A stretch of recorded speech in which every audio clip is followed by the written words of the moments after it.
નમસ્કાર વિદ્યાર્થી મિત્રો, એમટીસી અગાર ચેનલમાં આપનું સ્વાગત છે. ધોરણ 7 ઇંગ્લિશ ગ્રામર એન્ડ કમ્પોઝિશનમાં આજે આપણે જોઈશું ભાગ નંબર 1 રિવિઝન. જે તમે આગળ છઠ્ઠા ધોરણમાં ભણ્યા છો એનું રિવિઝન અહીંયા પ્રથમ ભાગમાં આપ્યું છે. અહીંયા સર્વનામ આપ્યું છે. સર્વનામ સાથે ટુ બી વર્તમાન કાળનું રૂપ કયું વપરાય એ વિશે અહીંયા કોઠો આપેલો છે. અહીંયા સર્વનામ સાથે ટુ હેવનું રૂપ હેવ હેઝ કહેવા આવે તેનો કોઠો છે. અહીંયા હાઉ મેની હાઉ મચ વિશે માહિતી આપી છે.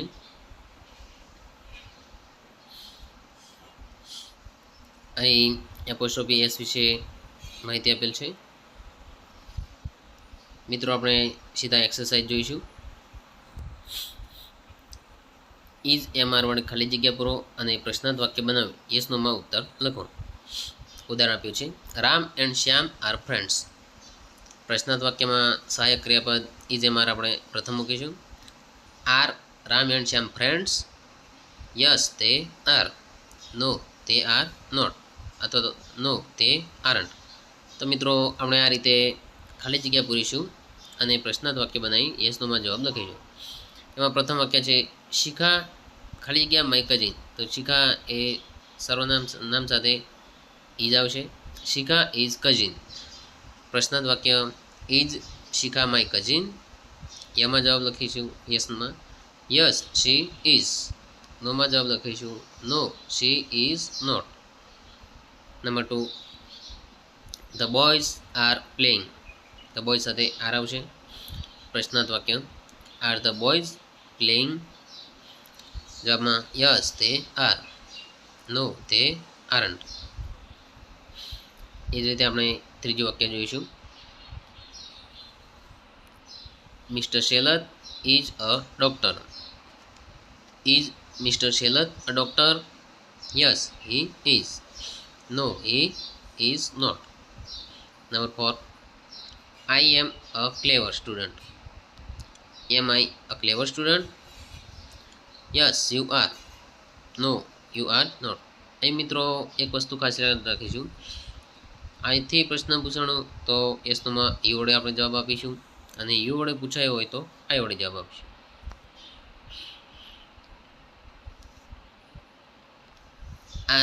You are N engineer. વિધાન વાક્ય છે, યુ આર એન એન્જિનિયર. તો એનું પ્રશ્નાર્થ વાક્ય આ રીતે બનશે, આર યુ એન એન્જિનિયર? યસમાં જવાબીશું yes I am. No I am not. મિત્રો અહીં યુથી પ્રશ્ન પૂછ્યો છે એટલે અહીંથી જવાબ આપીશું. Number 6, we are playing chess. Are we playing chess? Yes we are. No we are not. Number 7, Amar and Ankit are cricketers. Are Amar and Ankit cricketers? Yes they are. No they are not. તો મિત્રો આ રીતે વાક્ય બનાવીશું આપણે. Question number 2, fill in the blanks with have has. એટલે કે have has વડે ખાલી જગ્યા પૂરી, પ્રશ્નાર્થ વાક્ય બનાવો અને યસ નોમાં જવાબ લખો. મિત્રો જે આપણે આગળ પ્રથમ પ્રશ્નમાં જોયું એ રીતે છે. અહીં સહાયક ક્રિયાપદ હેવ હેઝ મૂકવાનું છે, તેનું પ્રશ્નાર્થ વાક્ય બનાવવાનું છે અને યસ નોમાં જવાબ લખવાનો. ઉદાહરણ, ધ બોયઝ હેવ બેટ્સ. પ્રશ્ન બનશે હેવ ધ બોયઝ બેટ્સ? યસમાં જવાબ લખીશું યસ તે હેવ. નોમાં જવાબ લખીશું નો તે હેવન્ટ. એ રીતે પ્રથમ પ્રશ્ન, the teacher has a book. પ્રશ્ન, has the teacher a book? Yes he has. No he hasn't. Number 2, we have a holiday today. Have we a holiday today? Yes we have. No we haven't. 3, Ali has a scooter. Has Ali a scooter?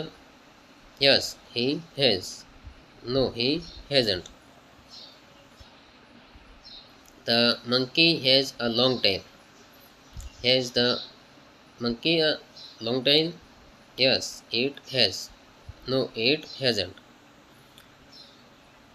You have a new dress. Have you a new dress? Yes I have. No I haven't. અહીં મિત્રો યુથી પ્રશ્ન પૂછ્યો છે એટલે આપણે અહીંથી જવાબ આપીશું. Number 6, Lalita has a story book. Has Lalita a story book? Yes she has. No she hasn't. Number 7, Yatin and Jayesh have a many toys. Have Yatin and Jayesh many toys? Yes they have. No they haven't. 8, you have small boats. Have you small boats? Yes I have. No I haven't. મિત્રો અહીં બીજો પ્રશ્ન જે have હેઝનો હતો એ પૂરો થાય છે. પ્રશ્ન નંબર 3, દેર આર વડે ખાલી જગ્યા પૂરી પ્રશ્નાર્થ વાક્ય બનાવ. યસનોમાં જવાબ લખો. મિત્રો અહીં પણ પ્રથમ પહેલો પ્રશ્ન અને બીજા પ્રશ્નની જેમ પ્રશ્ન બનાવવાનો છે. યસનોમાં જવાબ લખવાનો છે. અહીં તેર ઇઝ અને તેર આર વડે પ્રશ્ન. તો મિત્રો તમે સારી રીતે જાણો છો કે બહુવચનની વાત હોય ત્યાં તેર આર આવશે, જ્યારે એક વચનની વાત હોય ત્યાં તેર ઇઝ આવશે. જોઈશું આપણે. There is a book on the table. પ્રશ્ન બનશે is there a book on the table? Yes there is. No there isn't. Number 1, monkeys આપ્યું છે તો આર આવશે. There are monkeys in the cage. Are there monkeys in the cage? Yes there are. No there aren't. Number 2, there is a man near the gate. Is there a man near the gate? Yes there is. No there isn't. Number 3, there are bags under the bench. Are there bags under the bench? Yes there are.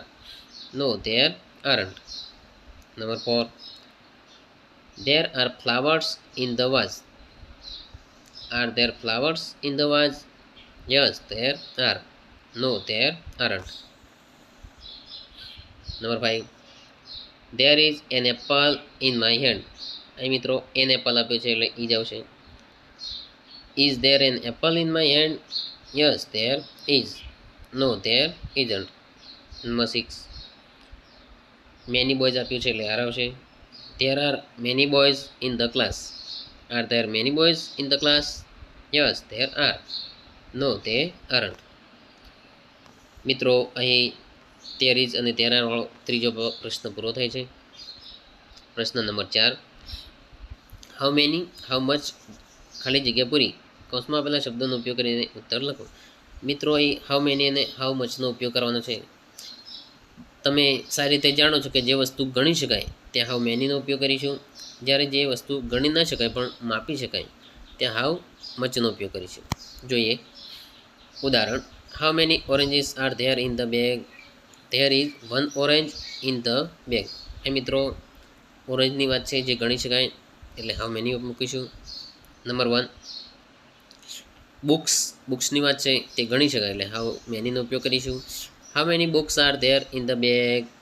There are 7 books in the bag.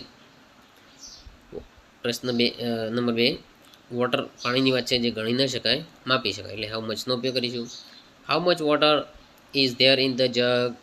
There is some water in the jug. મિત્રો how મચથી આપણે પ્રશ્ન પૂછ્યો હોય તો there is મૂકીશું. Number 3, how many mango trees are there in the garden? એ mango ટ્રીની વાત છે જે ગણી શકાય તો હાઉ મેની મૂકીશું જવાબમાં. There is 1 mango tree in the garden. અહીં 1 એક વૃક્ષની વાત છે એટલે ઇઝ મૂકીશું. Number 4, how many elephants R there in the zoo? અહીં હાથીઓની વાત છે જે આપણે ગણી શકીએ એટલે હાઉ મેની વાપરીશું. There are 3 elephants in the zoo. Number 5, milk એટલે દૂધની વાત છે જે ગણી ન શકાય પણ માપી શકાય એટલે હાઉ મચ મૂકીશું. How much milk is there in the glass? There is a little milk in the glass. Little એટલે થોડું. નંબર 6, ટી ચાની વાત છે જે માપી શકાય એટલે હાઉ મચનો ઉપયોગ કરીશું. How much T do you want? There is a little T. Number 7, roses એટલે કે ગુલાબની વાત છે જે આપણે ગણી શકીએ. એટલે હાઉ મેનીનો ઉપયોગ કરીશું. How many roses are there in the vase? There are 12 roses in the vase. Number 8 stars તારાઓની વાત છે જે ગણી શકીએ. એટલે 1 2 3 એમ ગણી શકીએ. એટલે હાઉ મેનીનો ઉપયોગ કરીશું. How many stars are there in the sky? There are many stars in the sky. તો મિત્રો આ તો ચોથો પ્રશ્ન. There are. પ્રશ્ન number 5 write the sentence using apostrophe S. કે એપોસ્ટ્રોફી એસનો ઉપયોગ કરીને વાક્ય ફરીથી લખો. મિત્રો અહીં એપોસ્ટ્રોફી એસનો ઉપયોગ કરીશું. This is the house of Nitin. ઓફની જગ્યાએ આપણે એપોસ્ટ્રોફી એસ વાપરીશું અને ધ નીકળી જશે. વાક્ય બનશે this is Nitin's house. Number 1 that is the uncle of Keyur. જવાબ બનશે that is Keyur's uncle. Number 2 this is the farm of Ravjibhai. જવાબ બનશે this is Ravjibhai's farm. 3 these are the cows of Madhubhai. જવાબ બનશે these are Madhubhai's cows. Number 4 that is the tail of a monkey. જવાબ બનશે that is a monkey's tail. Number 5 those are the students of Mister Pandit. Those are Mister Pandit students. Number 6 this is the car of my teacher. This is my teacher's car. Number 7 that is the office of Darshit. That is Darshit's office. Number 8 these are the books of Jay. These are જય's book. મિત્રો અહીં પાંચમો પ્રશ્ન apostrophe એસનો હતો જે અહીંયા પૂરો થાય છે. પ્રશ્ન નંબર 6 નીચેના વાક્યને બહુવચનમાં ફેરવીને લખો. મિત્રો અહીં એક વચનનું વાક્ય છે એને આપણે બહુવચનમાં ફેરવાનું રહેશે. ઉદાહરણ ધેટ ઇઝ અ મેંગો. એનું બહુવચન ધેટનું બહુવચન થશે ધોઝ. તો ધોઝ આર મેંગોસ. મિત્રો અહીં આપણે સૌપ્રથમ તો બહુવચન જોઈ લઈએ કે 30નું બહુવચન થશે ધીઝ THESE. જ્યારે ધેટનું બહુવચન થશે ધોઝ THOSE. ઇઝનું બહુવચન સાથે આર. હવે વાક્ય જોઈશું. Number 1 this is a city. 30નું બહુવચન ધીઝ. These are cities. એ મિત્રો બહુવચનમાં સિટીનું બહુવચન સિટી થશે. બહુવચનના નિયમો આગળ મૂકેલા છે. જે વિડીયો બહુવચન ના આવડતા હોય તો જોઈ લેવો. કે વાયની પહેલાં વ્યંજન હોય તો વાયની જગ્યાએ IES લાગશે. Number 2 that is a tree. બહુવચન થશે ધોઝ આર ટ્રીઝ. અહીં સાદો નિયમ વપરાશે એસ લગાડીશું. Number 3 that is a bench. એનું બહુવચન થશે ધોઝ આર બેન્ચીસ. અહીં બેન્ચ આપ્યો છે પાછળ CH છે તો બીજા નિયમનો ઉપયોગ થશે. જે નામના છેડે SSS SH CH X કે O હોય તેને એસ લગાડીશું. Number 4 this is a tomato. બહુવચન થશે ધીઝ આર ટોમેટોઝ. અહીં પણ બીજા નિયમનો ઉપયોગ થશે. પાછળ O આપેલો છે. Number 3 that is a class. બહુવચન ધોઝ આર ક્લાસીસ. અહીં પણ બીજા નિયમનો ઉપયોગ થશે. ES લાગશે. Number 6 this is an orange. બહુવચન ધીઝ આર ઓરેન્જીસ. અહીં સાદો નિયમ એસ લાગશે. Number 7 that is a baby. બહુવચન થશે ધીઝ આર બેબીઝ. અહીં વાયની પહેલાં વ્યંજન છે એટલે વાયની જગ્યાએ IES લાગશે. Number 8 this is a dish. બહુવચન થશે ધીઝ આર ડીસીસ. બીજા નિયમનો ઉપયોગ થશે. SH આપ્યો હોય તો ES લાગશે. Number 9 that is a box. બહુવચન થશે ધોઝ આર બોક્સીસ. અહીં પણ બીજા નિયમનો ઉપયોગ થશે. X હોય તો ES લાગશે. Number 10 this is a knife. બહુવચન ધીઝ આર નાઇફ્સ. અહીં મિત્રો ત્રીજા નિયમનો ઉપયોગ થશે કે જે નામના છેડે F કે FE આપ્યો હોય તો તેની જગ્યાએ VES લાગે. Number 11 that is a leaf. બહુવચન ધોઝ આર લીવ્સ. અહીં પણ ત્રીજા નિયમનો ઉપયોગ થશે. F આપ્યો VS લાગશે. Number 12 this is a train, તેનું બહુવચન થશે ધીઝ આર ટ્રેન્સ. તો મિત્રો અહીં 5મો પ્રશ્ન પૂરો થાય છે. રિવિઝન અહીંયા પૂરું થાય છે. તો આપણે ધોરણ 7 સેમ 1 ગ્રામરના વિડીયો આ રીતે મૂકતા રહીશું. જોતા રહેજો. Thank you.